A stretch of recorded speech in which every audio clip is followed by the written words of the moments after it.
Hey everyone, hope you're having a good day. So we're going to move along in the topic that we started yesterday. Yesterday you reviewed how to solve systems of linear equations, and you did 2 equations in 2 variables, 3 equations in 3 variables. So today, and that was a review, today we're going to move into what should be new for you. The topics specifically are augmented matrices and row echelon reduction. So that sounds pretty complicated already, doesn't it? Okay, so specifically, we are going to learn how to rewrite a system of equations as an augmented matrix. So we got to learn some nuts and bolts there, and then learn how to do this row echelon reduction to solve the system. And this is also called Gauss elimination, or sometimes Gaussian or Gauss-Jordan elimination, after a couple of mathematicians. So first, some vocabulary. A matrix is a rectangular array of numbers arranged in rectangular brackets. So what I have here are 4 examples of matrices. This first one you could call a 2 by 3 matrix because there are 2 rows and 3 columns. This is a 2 by 2 matrix, which is referred to as a square matrix because the rows and columns are equal. This is a 4 by 1 matrix, 4 rows, 1 column, and this is a 1 by 1 matrix, which is also considered square. So if you plop numbers down in this kind of arrangement and put these square brackets around them, that is what we refer to as a matrix. Now I will be using the term identity matrix after a while, and basically that's a matrix. It's got to be square. And that's a matrix where the diagonal here is all ones, and it's that diagonal. It's not the other diagonal, technically. I guess it could go the other way, but don't worry about that. So all ones here, and then zeros in all the other positions. So that's what we call an identity matrix. So some general vocabulary there. I know I went through it kind of quick. You could always back up and rewatch some of this. If I said anything too fast, you could hear it again.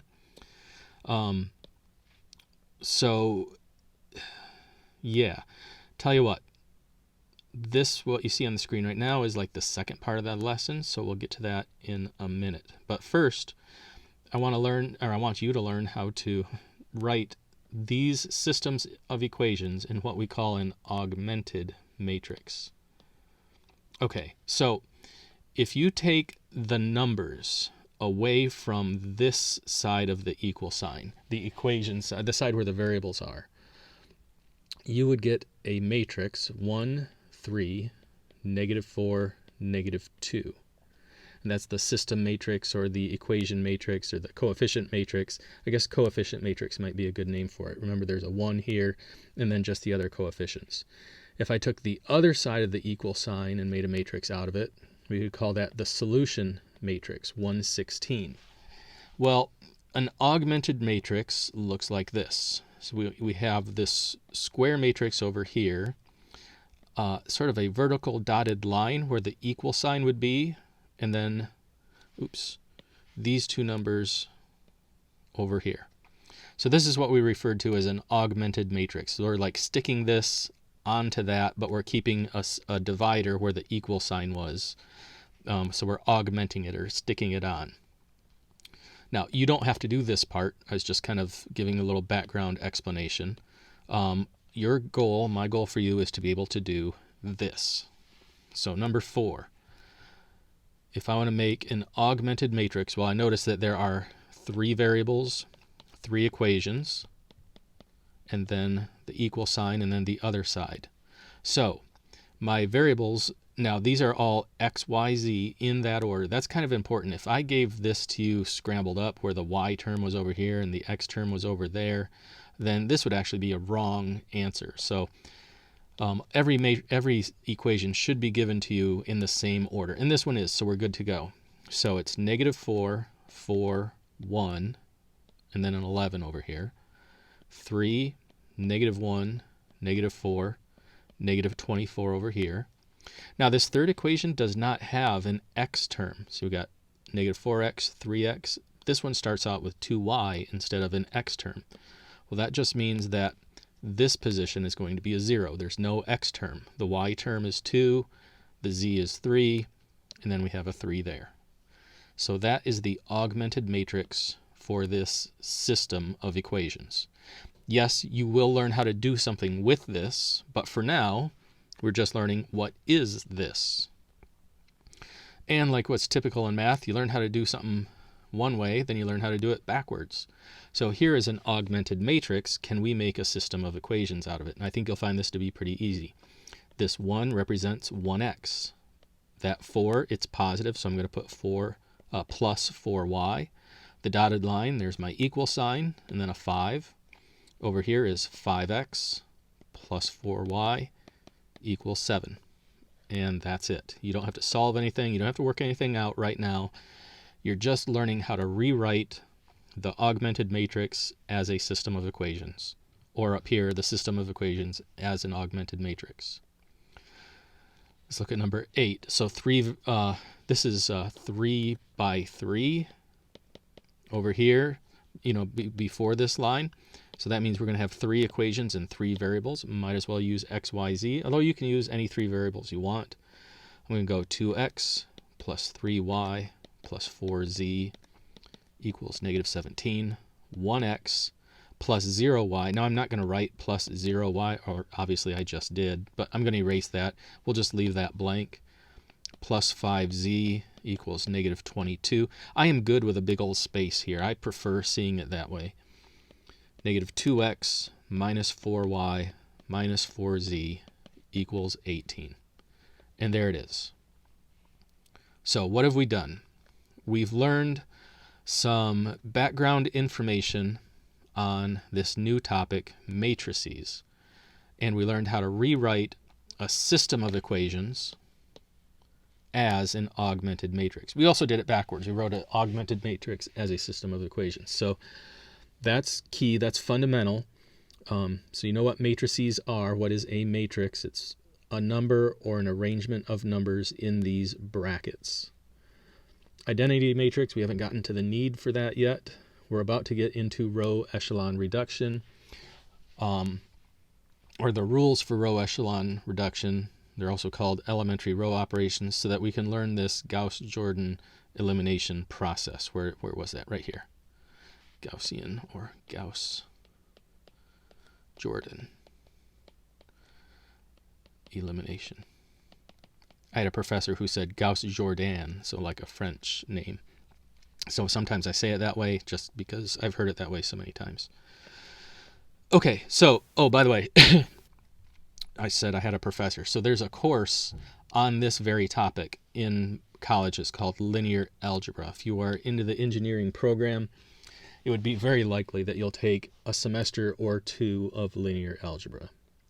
Okay, so find the row echelon form for each linear system. So this is what it is. We're going to basically solve this system just like we did yesterday, but we're going to do it in sort of a more abstract way. We're going to write this as an augmented matrix, and then, basically, we're going to do stuff to this. We're going to perform a number of steps on this, and by the time we're done, the left-hand side is going to be the identity matrix, 0, 1, 1, 0. The right-hand side is going to have some sort of numbers here. I'll call it number 1 and number 2. And what this is going to translate to is this is going to translate to 1x plus 0y equals this number, and 0x plus 1y equals that number. Well, the 0 terms are irrelevant, so when I say 1x equals this number, let me write that the other way. So when I say 1x or x equals this number, and 1y or y equals this number, then what I have is the solution to this system of equations. So if we can take the problem as given and learn how to work sort of symbolically with these equations, when we get to this point right here, what we have remaining will be the solution. Okay, I'm going to erase all this stuff, well, except for that first thing right there. And I'm going to go through the stuff. What I said, we're going to do stuff to this. But before I get to it, now I can go back to that other set of notes that I said I would talk about later. So there are rules for row echelon reduction, or Gauss-Jordan elimination, or this thing we're about to learn how to do. These rules are frequently called elementary row operations. So you're basically allowed to do three things. One, you can switch rows. If you want, you can trade places. It doesn't matter. You don't often do that, but every once in a while it comes in handy to know that you can take two rows and switch their places. The second thing you're allowed to do is row multiplication. You can multiply any row by any number you want.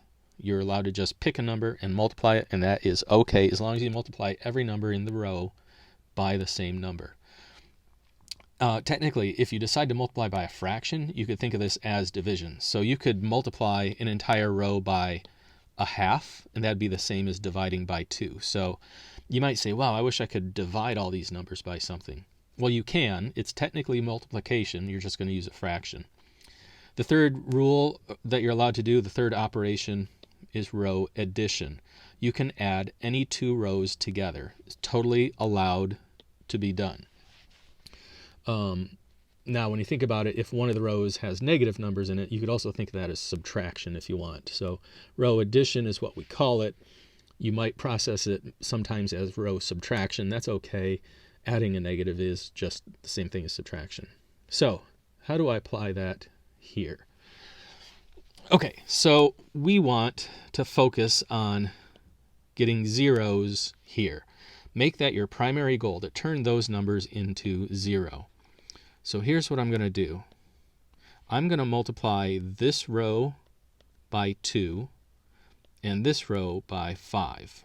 Why would I do that? That's going to turn this into a 10 and this into a negative 10. And 10 plus negative 10 is 0. So I want this to be 10, negative 8, 10. And this second row is going to be negative 10, negative 25, negative 10. You follow what I've done? Next, I'm going to add row 1 plus row 2. And I'm going to write the answer here. So let me relocate this down just a little bit. Actually, I'm going to put it right here. So if I add row 1 plus row 2 and I put the answers here, here, and here, what's that going to look like? Positive 10 and negative 10 is 0. Negative 8 and negative 25 is negative 33. And negative 10 plus 10 is 0. So I multiplied both rows by numbers, this one by 2, this one by 5, and it gave me these two new rows. Then I added them together and wrote the answer down here. What now do I put up here? Well, you actually get to take your pick. Choose whatever you want. You can put either this row here, or you can put the original row back there. And it shouldn't really matter. I shouldn't highlight so much as I talk, but I can't stand in front of you with a board and point at stuff, so I highlight. It shouldn't really matter which row you choose to put back here. I'm going to put the original row because the numbers are smaller, and smaller numbers are generally easier to work with. So our goal is to get this side of the matrix to be a 1, 0, 0, 1. The other side is going to be our solutions, question mark. We don't know what they are yet, but we'll get there. So what elementary rules did I employ just now? I didn't switch any rows, but I did do row multiplication. I multiplied one row by 5, the other one by 2, and I did row addition. I am going to do row multiplication again. I am going to take this second row right here, and I'm going to multiply it by negative 1 over 33. Why would I multiply that by negative 1 over 33? All right, let's do it. Negative 1 over 33 times 0 is 0. Negative 1 over 33 times negative 33 is 1. Negative 1 over 33 times 0 is 0. So what I have now is a lot closer to being that. My bottom is 0, 1, 0. This number could be anything. That's just a coincidence that it happens to be 0, just like this one. Don't dwell on that too much. Now, what about my top row? Well, I'm just going to bring this down again. Because remember, now we want to make this number a 0. So how could I make that number a 0? What could I do? What if I multiplied row 2 by 4 and then added it to row 1? Let's think about this.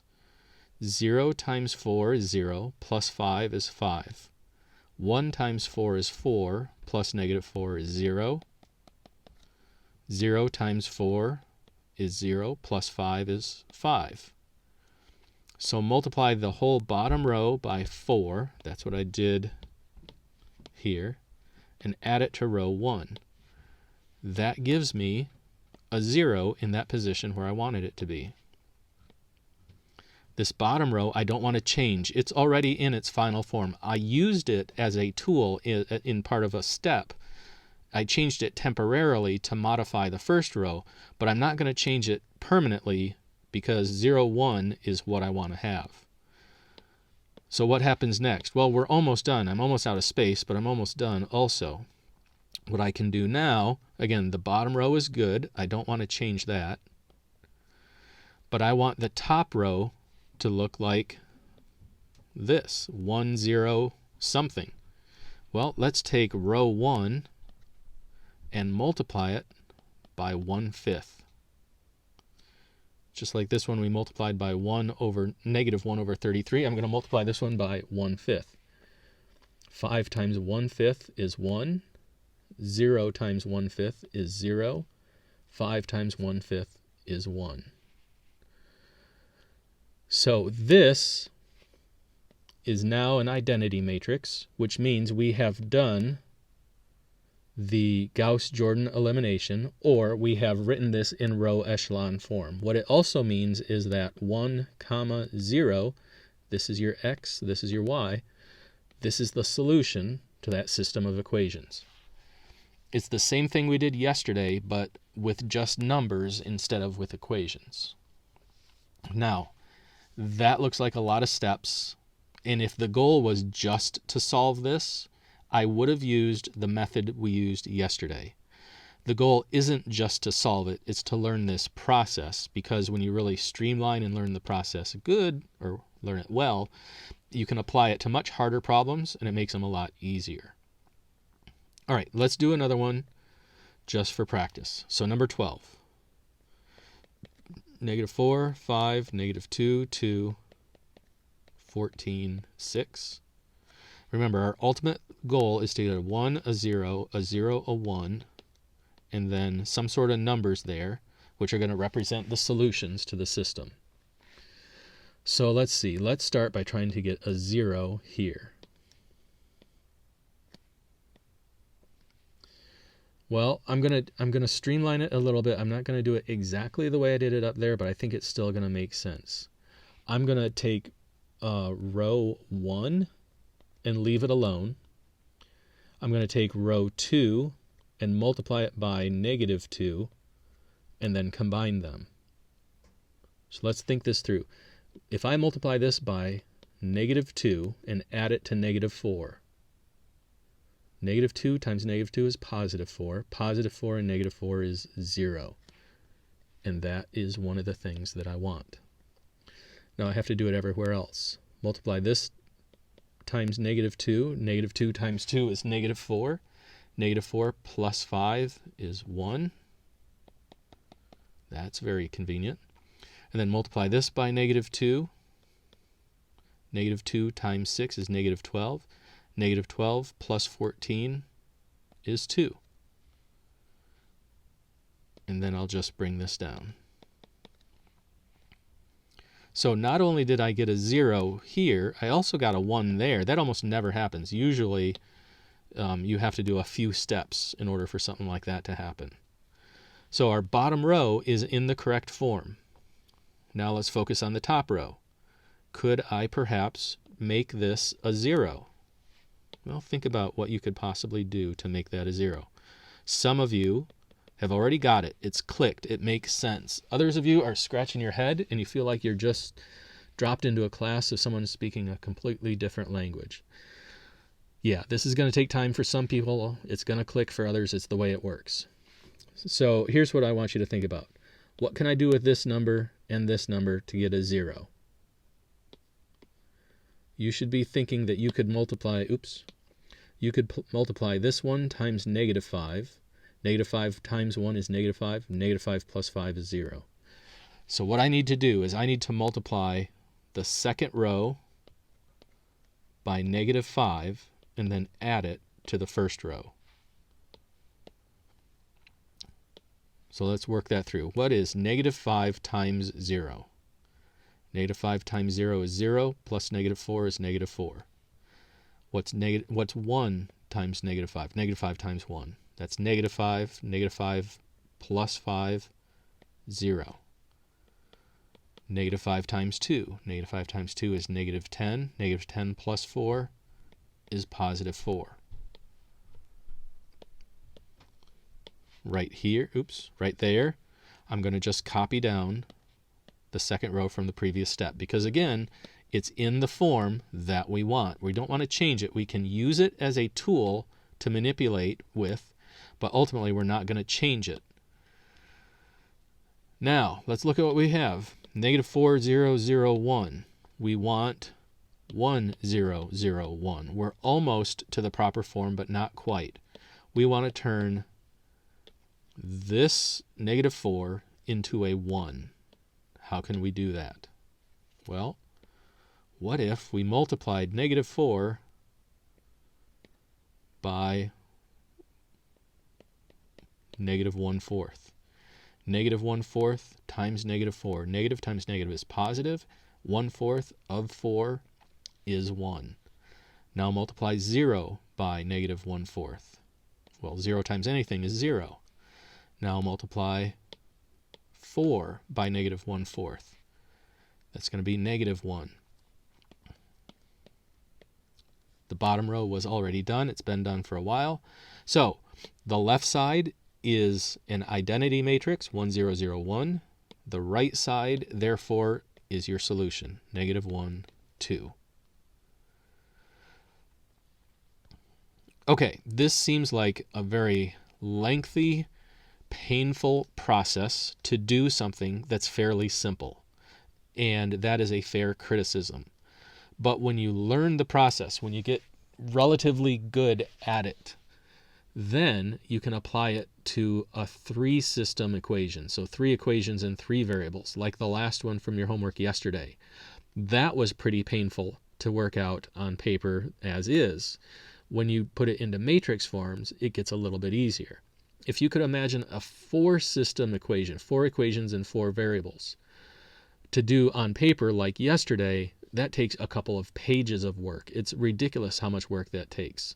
But when you use matrices and you get good at it, it becomes very simple, and you just reduce it, and it sort of spits out the answer when you're done. So I'm going to leave this for you to try. This is going to be easy. Up here, no problem. This down here, 9 and 11 might give you issues. You definitely need to speak up.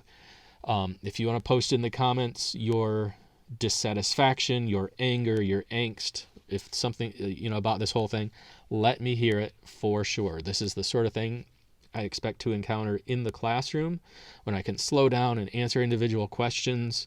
It's really tough. So speak up. Let me know what's going on. If you haven't done yesterday's assignment yet, do that before you do this, please. All right, that's it. So email or comments. Comments would be great if that Google Classroom just had a bunch of, and use public comments, not private comments, so that everyone can see who's having trouble with this. I think it'll make a person feel better if they see they're not the only one. Or maybe you learn how to do it, but you just hate it, and you want to say, I hate this. That's fine. Type that into the comments. I would appreciate seeing that. You know what I did not do is check my answers. So let me do that. So 1, 0 here, and -1, 2. Yep, 1, 0, -1, 2. Okay, so I'll leave you with this. Again, try your best. Let me hear your questions, and I'll talk to you later.